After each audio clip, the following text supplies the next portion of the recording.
विपक्षी मोर्चे पहले भी कई बार बने और बिखर गए।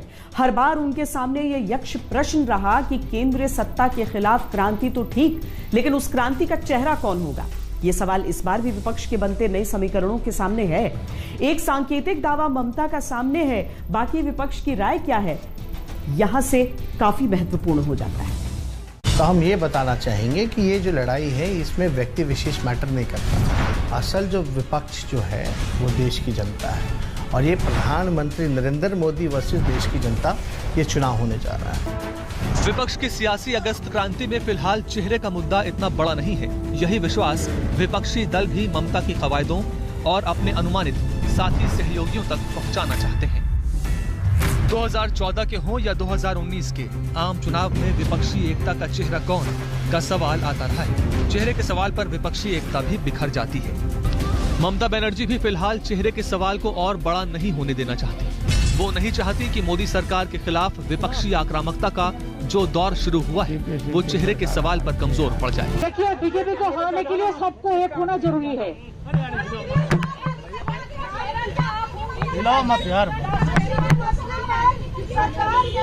हम अकेला कुछ नहीं है, सब एक साथ में मिलकर काम करना। हालांकि ये बात भी किसी से छुपी नहीं है। इशारों इशारों में ममता 2024 की राजनीति में खुद की भूमिका तय कर गई है, लेकिन यहाँ ये बात भी जानना जरूरी हो जाता है कि वो जिन विपक्षी नेताओं से मिली उनमें से भी किसी ने ममता बनर्जी को अपना संयुक्त नेता घोषित नहीं किया। ये हमारे कांग्रेस पार्टी के बहुत पुराना ये मुद्दा है। ये कांग्रेस पार्टी बराबर ये कहते हैं, इसलिए यूपीए 1 बनी, इसलिए यूपीए 2 बनी। ममता की विपक्षी गोलबंदी सत्ता पक्ष के सामने आने वाले दिनों की जंग का खाका खींच रही है, तो विपक्ष ने और भी ऐसे मोर्चे खोल दिए हैं जो सत्ता पक्ष के लिए किसी चुनौती से कम नहीं। कोई भी कह सकता है कि इसमें क्या ये सामान्य शिष्टाचार की भेंट भी तो हो सकती है। तो जरा इस तस्वीर के किरदारों को दोबारा से देखिए और प्रधानमंत्री मोदी के संसदीय क्षेत्र वाराणसी वाले उत्तर प्रदेश को सोचिए। 80 लोकसभा और 404 विधानसभा सीटों वाले उत्तर प्रदेश पर ध्यान दीजिए। यूपी में समाजवादी पार्टी और एनसीपी के बीच गठबंधन की बातें हो चुकी हैं। दोनों के नेता लालू से मिलने आए हैं, साथ में है यूपी से कांग्रेस के नेता। लालू की अपनी एक छवि है सपा एनसीपी के साथ लालू, और अगर ममता बनर्जी प्रचार में भी इस गठबंधन का साथ दे जाएं, तो कई असर पड़ सकते हैं। पहला, बीजेपी विरोधी वोटर्स को एक बड़ा विकल्प दिख सकता है। दूसरा, ममता बनर्जी की ब्राह्मण छवि असर डाल सकती है। तीसरा, लालू के साथ होने से मुस्लिम वोटर्स को एकजुट रखा जा सकता है। विजिट हमारा पूरा पार्टी से विजिट है। विपक्षी एकता का जो बिगुल अभी बज रहा है उसमें 2024 से पहले राज्य स्तरीय चुनावों में बीजेपी को घेरने की रणनीति भी सुनाई दे रही है, और उत्तर प्रदेश उसमें प्रमुख है, ताकि आम चुनावों में बीजेपी बुलंद नहीं पस्त हौसलों के साथ। विपक्ष की आक्रामक सियासी अगस्त क्रांति का असर मॉनसून सत्र में देखने को मिल रहा है। मुद्दों पर बहस और चर्चाओं के दौरान देखने को मिल रहा है। संसद के दोनों सदनों के हंगामों में भी सुनाई दे रहा है। सड़कों पर होने वाले विरोध प्रदर्शन में नजर आ रहा है। विपक्ष की सियासी अगस्त क्रांति अभी नहीं तो कभी नहीं के मूड में दिख रही है। मॉनसून सत्र की शुरुआत में प्रधानमंत्री मोदी नए मंत्रियों का परिचय कराने के लिए उठे, लेकिन विपक्ष ने जब बोलने नहीं दिया तब ये समझना मुश्किल नहीं था कि विपक्षी राजनीति नई करवट ले चुकी है। देश के दलित मंत्री बने, देश की महिला मंत्री बने, देश के ओबीसी मंत्री बने, देश के किसानों के बेटे मंत्री बने। ये बात कुछ लोगों को राज नहीं आती है और इसलिए उनका परिचय तक नहीं होने देते हैं।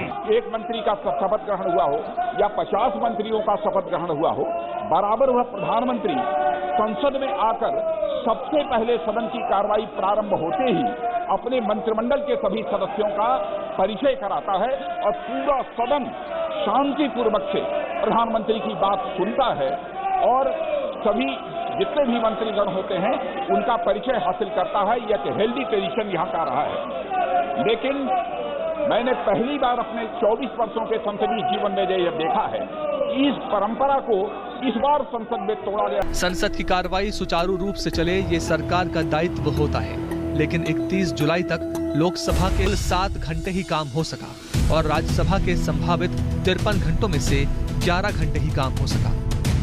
मॉनसून सत्र व्यर्थ जा रहा है और संसद के सदनों में सरकार घिरी हुई दिख रही है। ये कहता है कि हम किसी के Kirit Solanki, Prabhudev Solanki, no play cards, no play cards.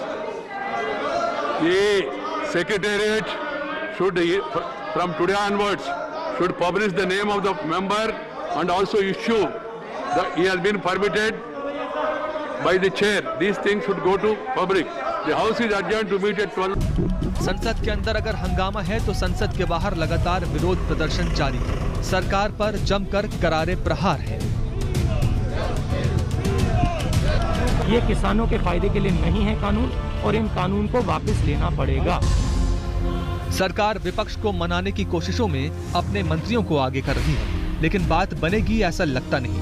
प्रधानमंत्री मोदी ने अपने सांसदों से अपील की है कि वो अपने संसदीय क्षेत्रों में जाकर जनता को विपक्ष के व्यवहार के बारे में बताएं।